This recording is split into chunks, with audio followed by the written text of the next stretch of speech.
Assalamualaikum warahmatullahi wabarakatuh. Hari ini kita kembali melihat hasil hitung suara pemilu presiden dan wakil presiden tahun 2024 di situs KPU atau di websitenya resmi KPU Pusat ya.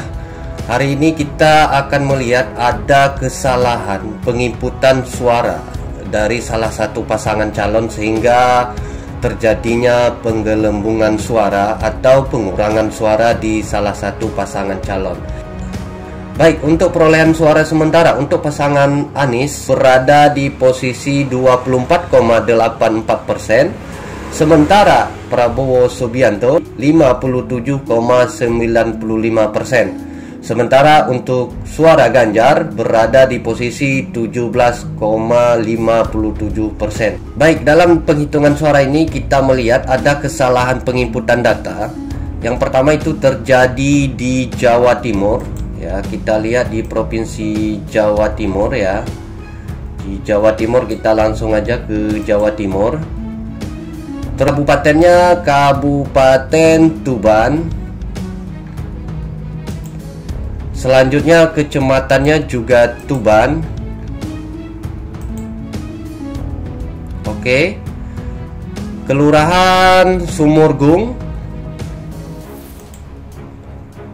Oke. Kesalahan penginputan data yang paling fatal itu terjadi di TPS 16 ya, teman-teman.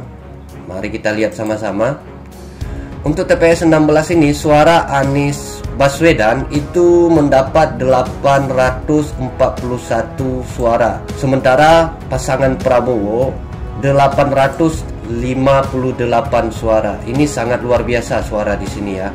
Kita lihat dari hasil form C1 apakah ini sama seperti yang di atas sehingga terjadi penggelembungan suara ya. Kita lihat sama-sama ya. Oke. Untuk suara Anies Baswedan di sini tertulis 41 suara. Sementara untuk Prabowo 158 suara. Artinya ini ada kesalahan yang luar biasa di sini. Kedua pasangan calon ini dinaikin menjadi 841. Kalau sesuai dengan form C kita lihat ini sangat fatal di mana suara Prabowo seharusnya 158 menjadi 858. Artinya ada kenaikan ya. Begitu juga dengan Anies Baswedan ya, 41 suara menjadi 841. Masing-masing dinaikin 800 suara. Di sini kita melihat ada kesalahan penginputan data. Semoga ini KPU segera memperbaiki data ini sehingga tidak terjadi penggelembungan suara ya. Ini sangat fatal. Nah, bagi teman-teman yang punya data kesalahan input juga boleh nge-share atau komen di bawah sehingga nanti kita bisa review sama-sama, kita lihat sama-sama, semoga ada perubahannya ya. Oke, demikian untuk TPS ini.